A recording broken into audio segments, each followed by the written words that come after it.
Now, it's another day in court for NDC's Assin North MP James Gyakye Quayson. And as has been promised, the minority were not in Parliament, but they were also not in court. So where have they been all this while? We'll examine this shortly. But Mr. Quayson was in court and he set in motion multiple legal processes, including a fresh action at the Supreme Court in a bid to put his trial on hold. He is demanding additional document from state prosecutors to fully understand the case against him, as well as asking that this day, his day-to-day trial be received. Now, Attorney General Godfrey Dame is, however, accusing the legislator of engaging in a plot to prevent the court from hearing the case at all costs.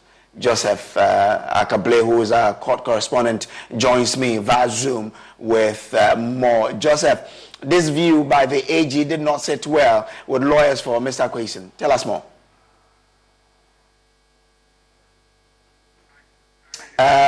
Blake, can you unmute so we can hear what you're telling us?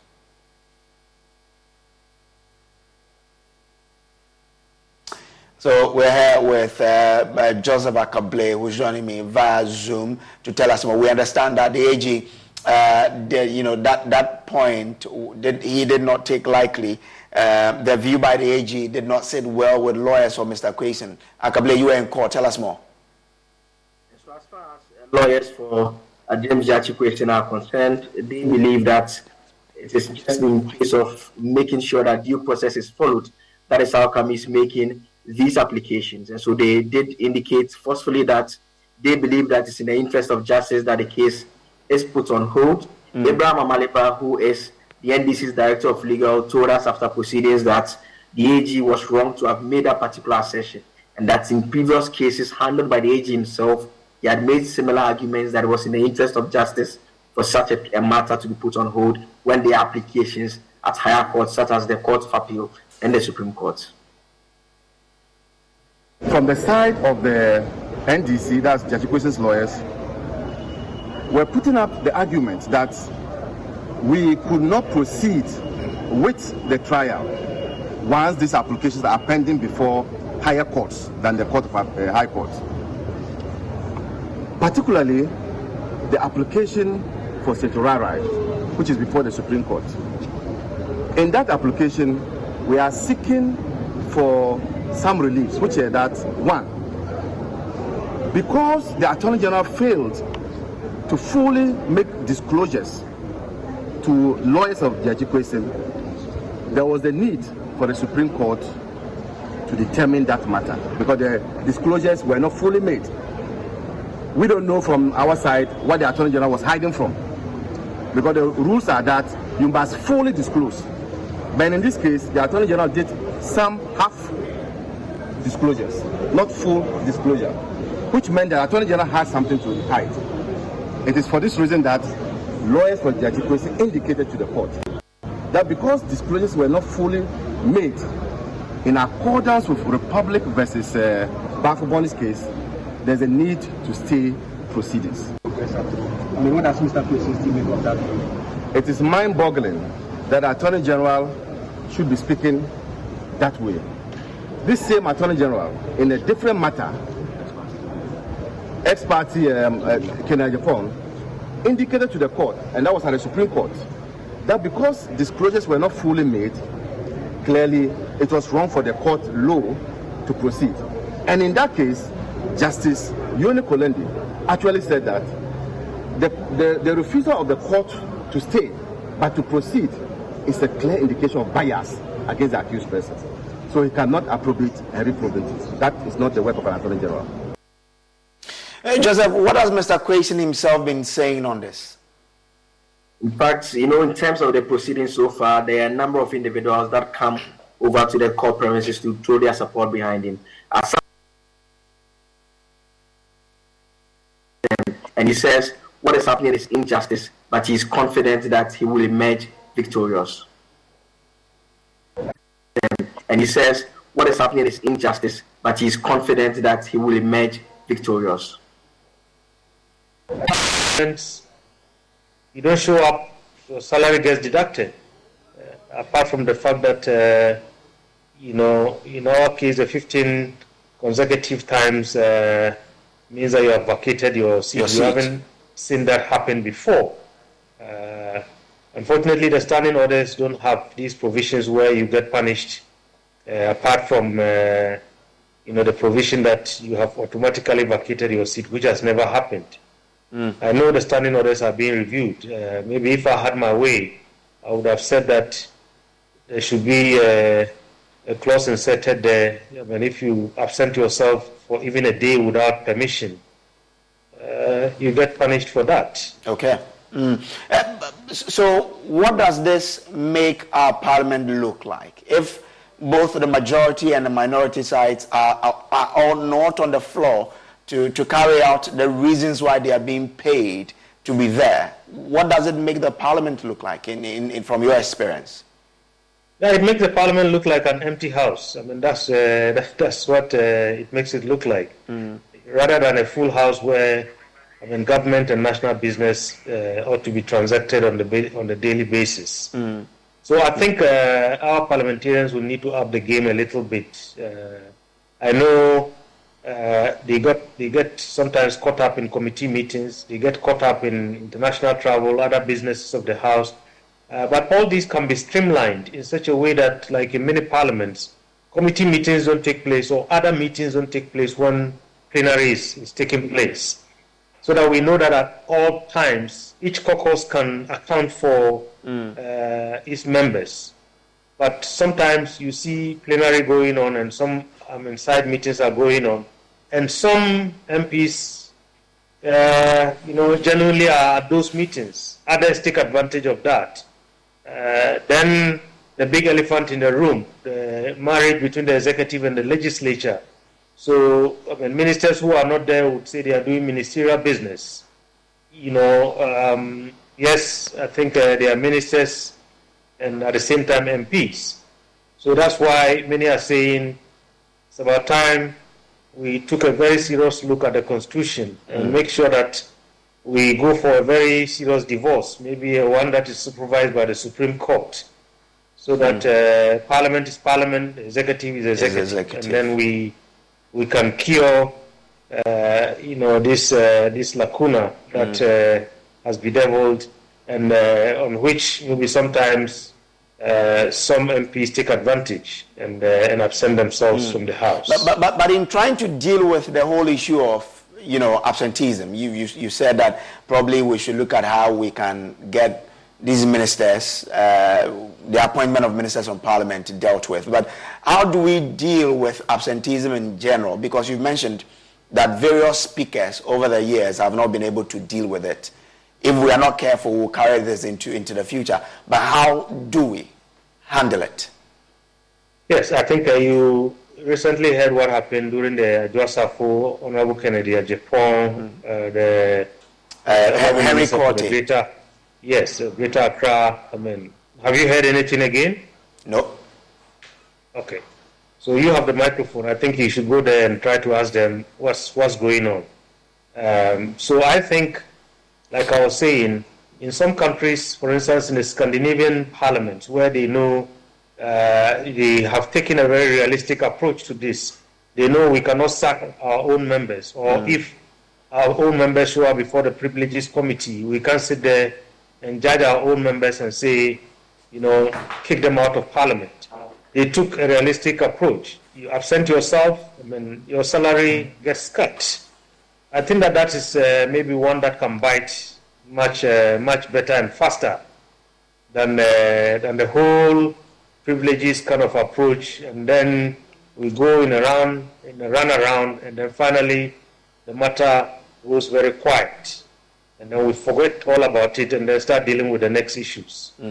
So maybe a new approach to dealing with absenteeism is what we need in our parliament. And who begins this new approach? Because they are beneficiaries of the current system, and of course it might probably be difficult for them to change it. So who begins this new approach?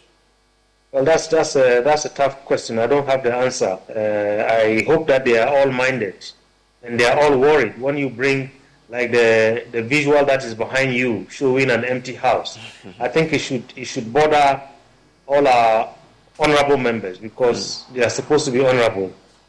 And if we hire them to go and work and they don't show up at work, I think they have to give us answers for that. So we cannot go from outside, you and I cannot go from outside and say we want to bring about this change unless we exercise our franchise. Okay. And that is only every 4 years. So this should begin from within. I mean, even if it's going to be against their own interests. I mean, I think they should look at the long-term interest and how they want to be remembered in this republic, that when they are all gone away from that house, we will look back and remember that when they were there, they were gallant men and women who instituted certain reforms that have made our democracy stronger than they met it. We know our parliament is one that has a lot of respect in the international arena. With what is happening, how does it impact how we are viewed globally? Yeah, I think we still live on our past glories, and I think very soon, when this reality and our real kind of station and situation in the democratic continuum on the continent, I think will be catching up with us very, very quickly. We have a lot of diplomats who are here, we have international visitors and so on. Very soon, if we are not careful, when you mention the name of our country as a beacon of democracy, people are going to begin to question that. And these are some of the things that can lead to that. Okay. Grateful to you, but kindly stay with me because the Supreme Court is being asked to impose sanctions on the Speaker of Parliament, Alban Bagbin, for allowing the House to proceed with the anti-LGBTQI+ bill despite pending legal actions. Researcher Dr. Amanda Odoy contends the Speaker has treated court processes with disdain and contempt. Dr. Odoy is one of two citizens who have sued the Speaker of Parliament and the Attorney General over the anti-LGBTQI+ bill. She contends her checks show that the Speaker of Parliament has been served with all relevant court processes, including one asking the court to place an injunction on Parliament's consideration of the law. It will be recalled that Parliament last week wrapped up the second reading of the bill, bringing it a step closer to conclusion of processes on the controversial law. Legal Affairs correspondent Joseph Akable rejoins us with more on this. Now, Joseph, is any evidence provided to support this view that a Speaker is aware of the legal processes in court?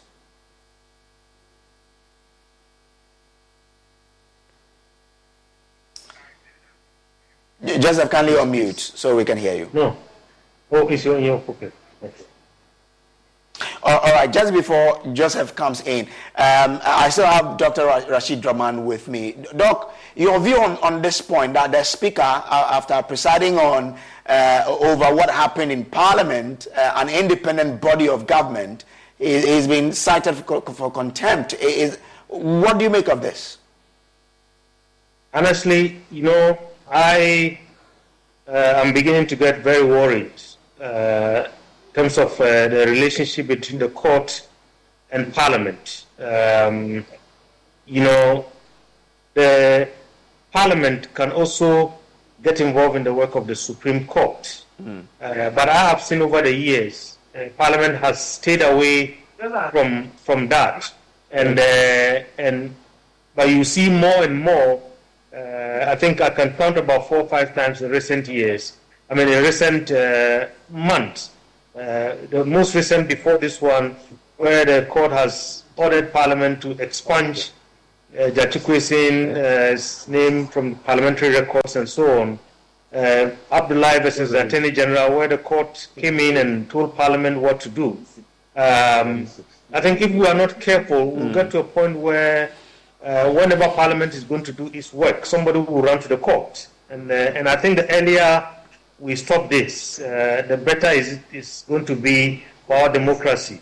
If somebody is not happy with a bill that is being passed by Parliament, the body that is elected, there is no group that is elected in this country apart from Parliament. And I think we have to get that right. And in a democracy, I mean, our country is called a democracy because of the 275 members that we have elected that sit to represent all of us.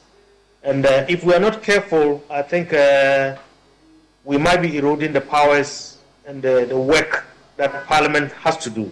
Yesterday, we were on your program talking about, the new standing orders and the fact that now Parliament wants constitutional bodies like the Electoral Commission and others to come before it, to answer certain questions. And there was the issue raised about the independence of these institutions. Mm-hmm. And the former Deputy Attorney General made it clear, we are not interfering in their work. We are just calling them so that they can account for instance, maybe the appropriation resources that were given to them. And nothing more than that, no interference in their work, because they are supposed to be independent. And I think we have to respect the independence of each institution. So for me, I think it's time the Right Honourable Speaker and the Chief Justice sat down, to discuss this seeming growing tension between the between the legislature and the judiciary, so that some lines can be drawn clearly. Because otherwise, tomorrow, if somebody is not happy with the budget, they will run to the court, and then the Supreme Court will come in and tell Parliament what to do. Okay. Grateful to you, Dr. Adoran, for joining us here on the Pulse. Now, Joseph Akable is with me now. Joe, is there any evidence provided to support this view that a speaker is indeed aware of legal processes such as that? In fact, what the plaintiff in this instance, Dr. Amanda Odoi, what she did was she actually applied to the registry of the Supreme Court, because once he filed a case at the Supreme Court, it's the registry's responsibility to bring the case to the attention of the individuals or agencies that you filed the case against. And so she wrote to the registry of the Supreme Court to ask whether the Attorney General has been served with the court processes, the substantive case itself, and number two, whether they has been served with the application for injunction. Then again, they asked again whether the Speaker of Parliament has been served with the substantive case and whether he has been served with the application for injunction as well. And the responses from the registry of the court, a copy of which I have seen, indicates that these two individuals have been served with all of these processes. And so that is the evidence that they've attached.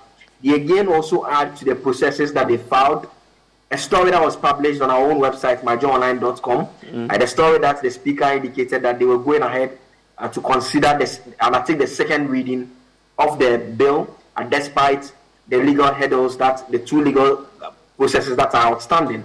So they attacked that publication again to make the point that it is quite obvious that Parliament was well aware of the steps it was undertaking, despite knowing what ought to be done in terms of the legal process for causing it to halt this particular move as far as Dr. Amanda Odoi is concerned. Okay.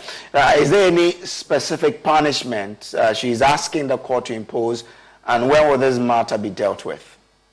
I mean, in terms of previous similar applications that we've seen, they tend to say that, well, you can impose a jail time or maybe a fine, perhaps. In this particular instance, they simply say that they want the Supreme Court, as the highest court of the land, to impose appropriate sanctions. And they explain that, as far as they are concerned, Speaker of Parliament, Alban Babin, has conducted himself in a manner that shows that he does not respect the courts of the land. He has disrespected the courts of the land and treated it with utter contempt.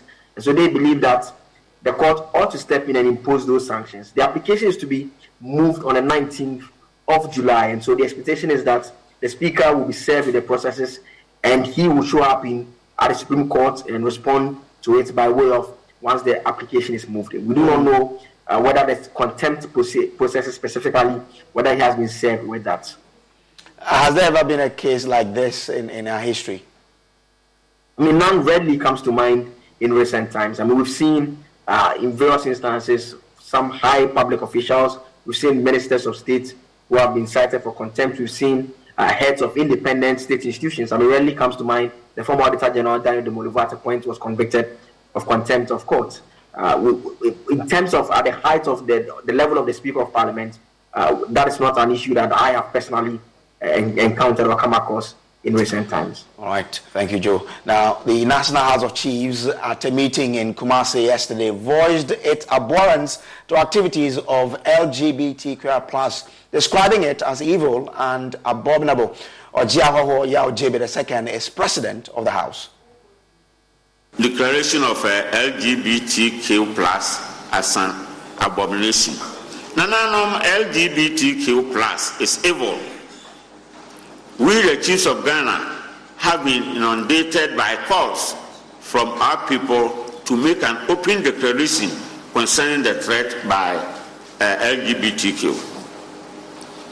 We, the chiefs, as the custodians of culture, the customs and traditions of our people, wish to state categorically that our traditions and customs recognize that our Creator, God, or Allah, and called variously by different religions, created man and woman to occupy the earth and procreate. There is therefore only male and female gender and no other gender. The Christians' holy book, the Bible, Muslims' Quran, and our traditions and customs affirm this fact. It is therefore an abomination and against all our cultural values as Ghanaians to allow others to import into our country anything contrary to the above values that we cherish or we have cherished over the centuries. We, the chiefs and our subjects, declare that we will not allow any group to propagate any cause, conduct, or behavior called LGBTQ plus or similar, be it man marrying man or woman marrying woman, or in any other form in Ghana. This is an abomination, and we declare as immoral and an affront and infringement of our cherished values. We call on the police and other relevant institutions not to allow this abomination into the shores of our beloved country. Of course, we are not calling only on the police, we are calling ourselves too. Ojahoya Ojebi II is the president of the National House of Chiefs. You're still watching the Pulse here on the Joy News channel. Now, the U.S. Ghana Alumni Association has taken its Women Empowerment Program to Obuasi to equip a number of women with some entrepreneurial skills to help them earn a living. Now, the move was to help these women become self-reliant and curb the possibility of falling for the exploitation of the men in these communities. Cite the negative effects that the Galamsey activities have on the environment, including our water bodies and the forest. The irresponsible mining also has social impact. Socially, it is believed that the men engaged in these activities exploit the women and girls in these communities, enticing them with money. It is against this backdrop that the U.S. Ghana Alumni Association saw it prudent to organize the Women Empowerment Program at Obuasi in the Ashanti region to equip participants with valuable skills to earn them a living and make them self-reliant enough to curb any exploitation from the Galamsey men. The participants, drawn from the various communities in and around Obuasi, were taken through tutorials with emphasis on the safety and protection procedures as well as the various steps in the production stages. After the practical demonstration, the participants were put in groups to try their hands on the production of the products, which included liquid soap, shower gel, and afterwash. Some of the participants intimated that the training program would help them become self-reliant and be able to support their homes. Woman, you have to have a handwork so that you take care of your house in your own home.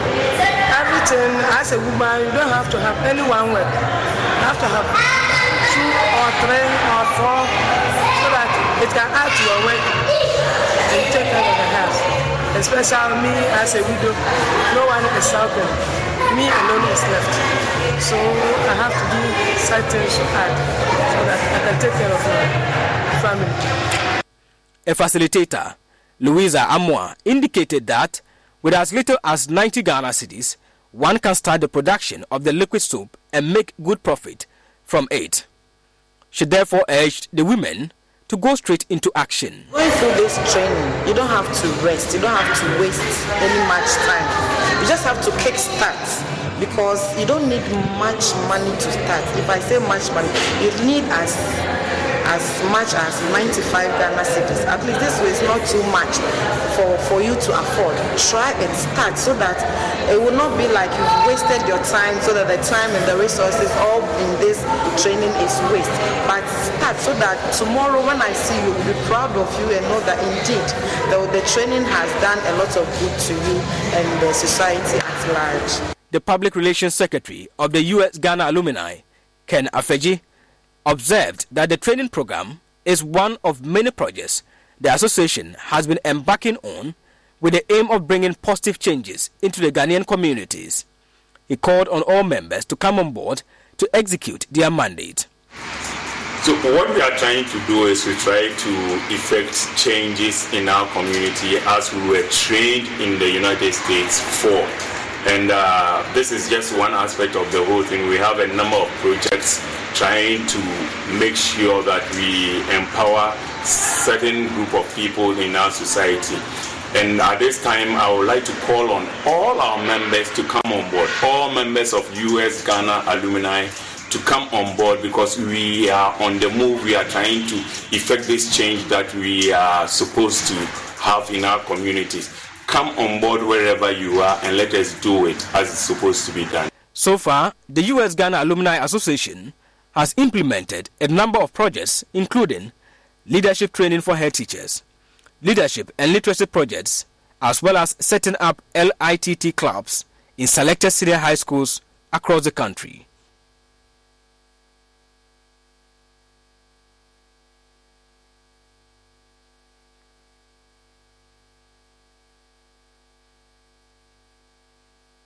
As you're watching the pulse here on the Joy News channel, we'll take a quick break, but still to come ahead of the show, there's a major advocacy by the Stop TB Partnership to put tuberculosis and its adverse impact on citizens' health and the country on the national agenda. There's a conversation for us to have on this after the break. Stay with us.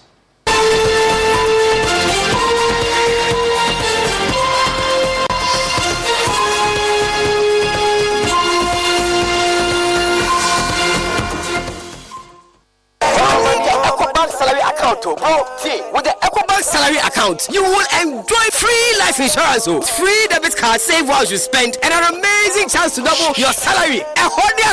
And even more consolation rewards. The EcoBank double salary promo reloaded. Guy, this EcoBank salary account sounds interesting. What do you think? But maybe next time, Charlie, you know what? I had to go shine my shoe. Hey. Yo, myself, I had to go check my BP. We going up, never go down, and we stay flat. Chairman, you see the white sign it here. Open an EcoBank salary account today for a lifetime of benefits. You also stand a chance to win more than double your salary in the EcoBank Double Salary Promo Reloaded from now till July 31st. Terms and conditions apply. Is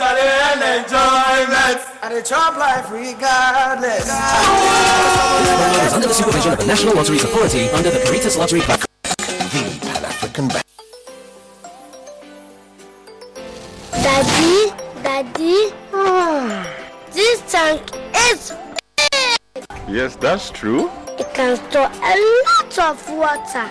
That's so true. Wow, it has a working tortoise on it. That's so true. I can see SINTEX. Syntax. That's so true, my daughter. When it falls down, it will spoil. That's not true. But why? Hey! Syntex was the first to introduce double layer tanks in Ghana. Syntex again was the first to introduce white inner layers in Ghana. Syntex gives you the biggest warranty, 7 years. No matter your water needs, Syntex is the answer. Syntex tank. Are strong? Are you tough? In partnership with National Theatre and Joy FM, Roverman Productions present I Like What You... Trumpet. What kind of misfortune knows you that when your auntie dies, the only thing she leaves you is her ashes? Boy, my friend, you are not going to keep this in this household. Go and put it outside the gates. You can stay with it and regard it as waykeeping. Oh, or you can use it for tea. Your is your share. Well, party named him as sole beneficiary to her estate. I'm his wife. May I know how much it's worth? Roughly $350 million. I like what you like. Shows National Theatre on July 7th, 8th, 9th, 14th, 15th, and 16th. One show on Friday at 7 p.m. Two shows on Saturdays at 4 p.m. and 8 p.m. Three shows on Sundays at 1 p.m., 4 p.m., and 8 p.m. You can buy tickets at a cool 150 Ghana cedis via short code *365 *535#, and all the usual outlets sponsored by Ebony Condoms, Gino, GCB, and M Notify. Roverman Productions. Be the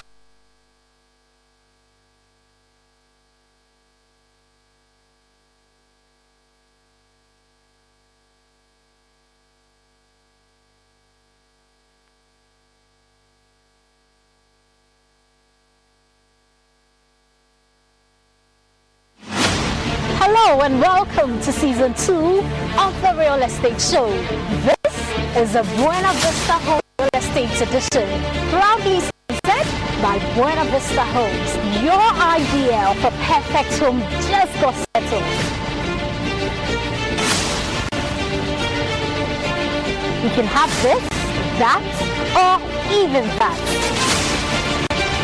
But that's not all. This is an environment that is sculpted with the most carefully crafted homes, well-demarcated spaces, and everything that makes you feel comfortable. In this season of the Real Estate Show, the Buena Vista Homes Real Estate Show, everything you need in a home will be discussed. Peace, comfort, security, and every other thing real estate related. Don't miss this edition of the Buena Vista Homes Real Estate Show with me, every other thing real estate related. Don't miss this edition of the Buena Vista Homes Real Estate Show with me, every